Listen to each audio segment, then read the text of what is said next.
Nobody has an interest in that. Okay. No, if the goal is to get financial security, having a decentralized ledger is a horrible idea because you're vulnerable to anyone who might be able to wreck it for any reason. Now it's we're going back to currency blocks most likely. Now, whether that is asset backed or fiat depends upon the pros and cons of the political and economic system of each individual zone. I don't think fiat's going anywhere. It's not that it doesn't have risk. It's not that it's not potentially inflationary if it's managed badly. It's that there's really no other game in town. There isn't enough precious metals that is available to back a large scale asset system anymore unless we had significant economic dialing back, and I'm talking like an unwinding of 80% of the growth we've seen in the world since Couldn't they just move 1945. the gold? That doesn't make it very fungible. When the asset itself explodes in value like that, it gets completely removed from the system. And so anything that has an industrial use, and gold has an industrial use, can't play. Well, you have to separate fiat pre-Bretton Woods and post. Pre-Bretton Woods fiat systems were the countries that, for whatever reason, couldn't play in the asset-backed world, and those all went to shit. In the post-Bretton Woods system, you're really talking about one currency. Everyone's currencies out there are basically backed by the U.S. dollar, and the U.S. dollar is fiat. Right. Now, could we make the argument that the Fed could do a better job and that U.S. federal governments could do a better job? I don't think that's a hard case to make. But if you compare them to everyone else, the U.S. system has expanded its money supply by a proportion roughly equal to the size of the U.S. economy plus the value of all global trade. And it is very rarely deviated from that. But if you look at the other bigger currencies, the yuan, the yen, and the euro, they're there. And especially the yuan just doesn't do this, it just goes straight up. There's actually almost twice as much yuan in circulation today as there are US dollars, and the yuan is not a currency of exchange. It is not a store of value. It is almost held entirely within the mainland. So you can make the least dirty shirt analogy is probably broadly appropriate, but the other shirts are so filthy Yeah, that I it makes agree. the US Fed just look like a paragon of virtue.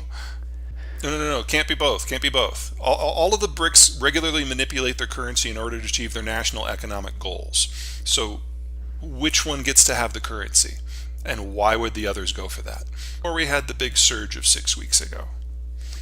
There's not an alternative, for better or for worse. If you want to participate in any sort of international trade, you need an intermediate currency that is not regularly involved in the trade.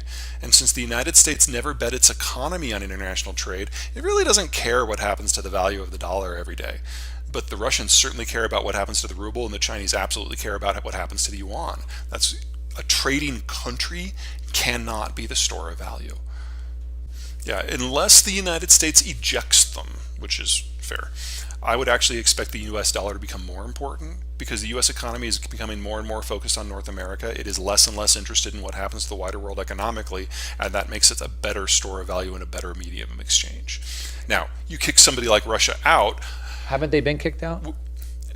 for the most part, yeah, especially the central bank. And have you seen how the Russians are handling their trade? They're loading up gold ingots into planes and flying them there. They're back to barter. Right.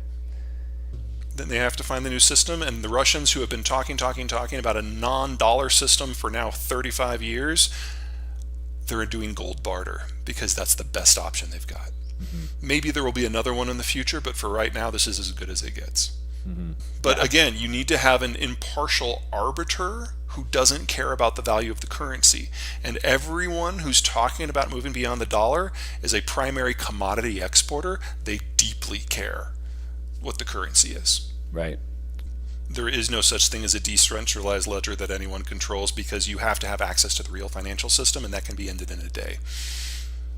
What do you mean you have to have real access to finance? Change whatever is on the ledger for a currency that you can use in daily affairs, it becomes useless. And so one of the things that was going on between a lot of folks in the cryptocurrency back when the US Fed and the Euros and the Japanese were putting together the sanctions package for the Russian central bank, is they were told flat out that either you participate in these sanctions completely or you lose access to the real financial world. And Bitcoin and Ethereum and the rest are all interesting and everything, but if you can't actually cash it out anywhere, then they become worthless overnight. Similar to the ruble. What do you do with the ruble, right? Yeah, exactly. The ruble is now a completely sequestered currency that is no longer international traded. It doesn't have access to the system, although I might add it doesn't have access to even the Russian financial system anymore. So careful what sort of conclusions you make about ruble's strength versus weakness. Right, but it is getting stronger, but to the point that we're both agreeing to. Well, it's getting stronger but good in luck, a right? bubble. You can't. Anyone who has rubles can't trade them, and anyone who wants rubles can't get them. So in that sort of environment, it's really no longer a currency. Yeah.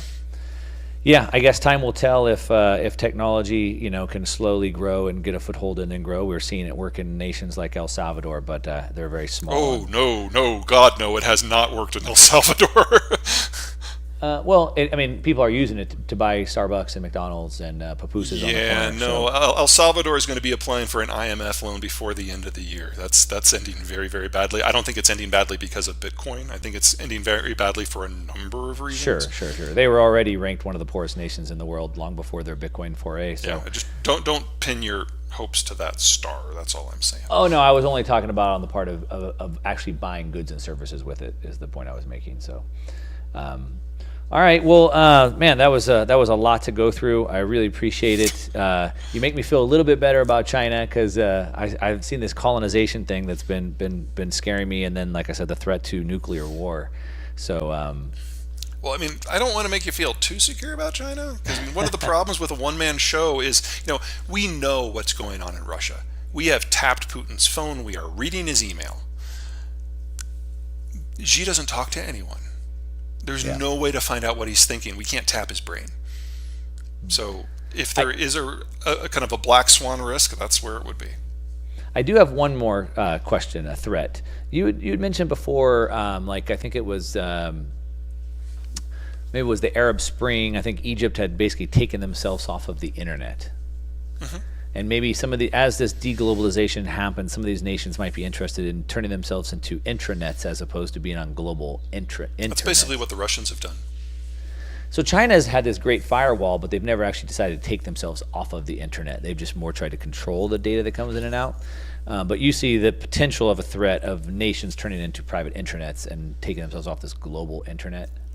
Yeah, I think a broad fracturing of the fracturing of the information space is kind of cooked in at this point. The question is, how big is the chunk that you can hive off? So, the Western Hemisphere writ large can be its own thing, maybe with a few connections to countries like the UK and Japan, for example.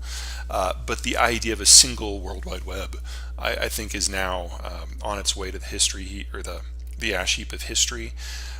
Obviously, the countries that you're identifying there are on the more authoritarian side that are likely to face extreme economic pressure, and being able to control the information space for them is a survival prerogative.